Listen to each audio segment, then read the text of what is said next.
Procter and Gamble is a dividend king. What does it mean? Well, basically that it is a company that is growing its dividends every year for over 50 years. That is a most exclusive club you can be in when it comes to dividends.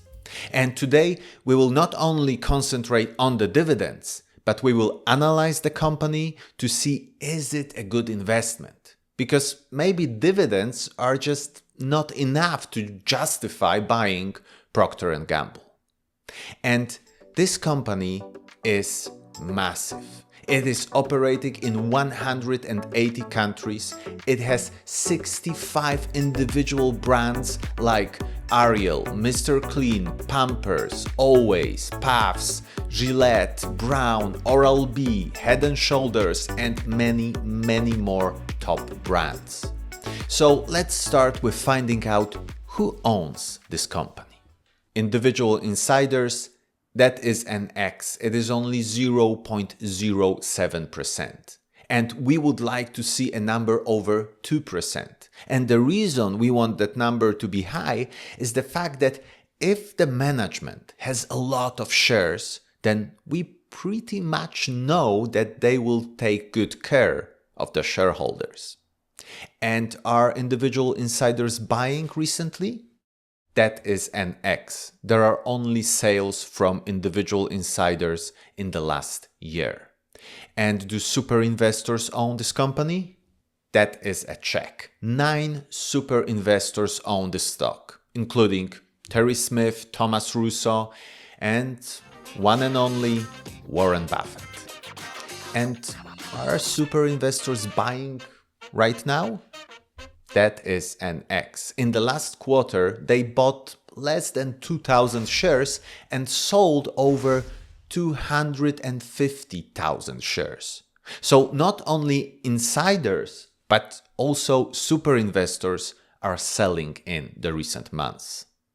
And how is the financial health of Procter and Gamble looking? Return on invested capital. That is a check. It is 11.5%. And we like to see a number higher than 10%, so that is absolutely fine. And free cash flow growth, that is an X, 3.8%. So that is much lower than 10% that we would like to see. And what do we know about net profit margin? It is a check at 18.1%.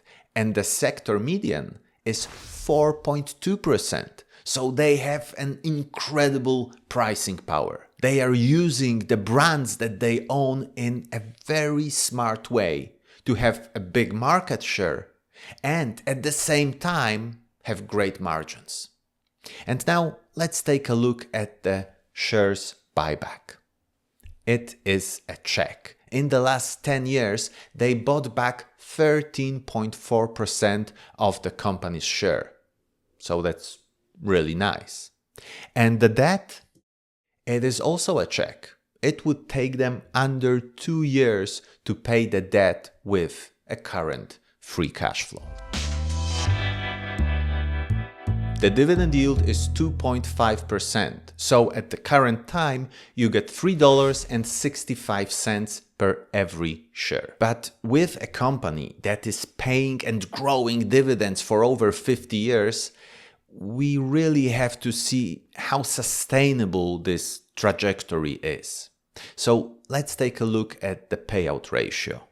And that is an X. It is 61.8%. And we want to see a payout ratio somewhere between 20 and 50%.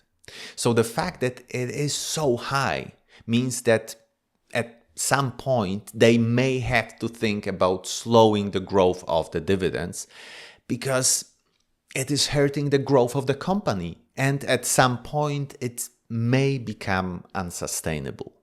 So how big is the dividend growth? It is 5.7%, and it is growing for 66 years non-stop. That is why Procter and Gamble is a dividend king. Okay, so now let's value this company using a discounted cash flow formula.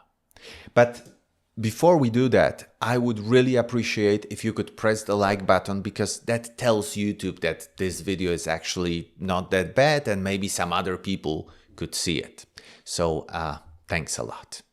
Okay, so we will have to estimate the growth of Procter and Gamble for the next 10 years. And we will make 3 scenarios: low, medium, and a high one. So in the low scenario, we will estimate a growth of 1% and then 2%. In the medium scenario, 3% for the first 5 years and then 4%. And in the high scenario, 4% and then 7%. So with such estimates, the intrinsic value in the low scenario is $59, in the medium $69, and in the high one $80. But we have to always add a margin of safety. I use a 30% one, and that gives me room for error in which I feel comfortable. And with such a margin, we get $41 in the low scenario, $48 in the medium, and $56 in the high scenario. And the current price is around $152. So it is a very strong company with a great profit margin, low debt, and it is also buying back shares. And of course, on top of that, it is a dividend king with 66 years of growing dividends. But the price, well, it's just not there. Even with a really high growth for a company of such size, it is not even close to the intrinsic value. And that may be the reason for insiders and super investors to sell this stock. But if you are interested in this company, maybe because of the dividend and the stability, then remember to do your own due diligence. And of course, let me know in the comments if I missed something significant in my analysis, so that we can build our knowledge together. That's all for today. Thank you for watching, and remember to like the video and subscribe to the channel if you haven't already. Thanks again, and bye-bye.